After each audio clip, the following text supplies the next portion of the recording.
Okay, there's the compressor right there. In back of it, you have the lines, and you have one bolt in the back. I don't know what size that is. I'll figure that out right now. Take that line loose. Right on the back of the compressor, there's a 13mm bolt holding those two lines on. I had to get a 13mm wrench, 12-point, to get down in there and get on there and loosen it up to take those lines loose. There's a ground wire that you have to take off down here. You know, it's hard to see, but there's a ground wire that has to come off to get the compressor out because it runs through the lines right here. Right there, and I guess you can't see it, but ground wire right here.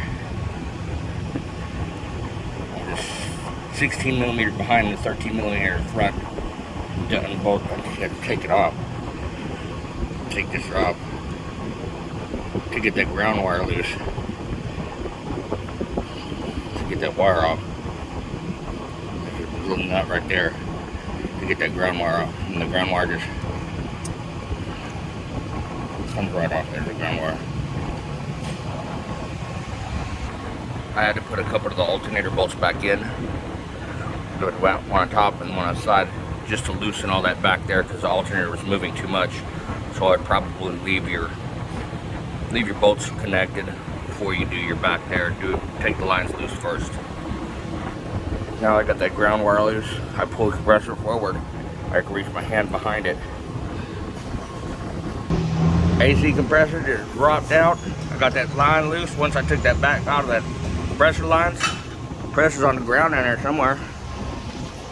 There she is, fell right on out. There are lines right there. Should be a 13mm bolt in there. He fell out, I'll find him. You gotta do your O-rings on it. Push it back in there. Put your compressor back up in there. Hook it up. Hook that ground line back up to the block. And put your compressor back in there. And charge it up. Hook that electrical line up. Be ready to rock and roll on this 1997 Pontiac Firebird B6.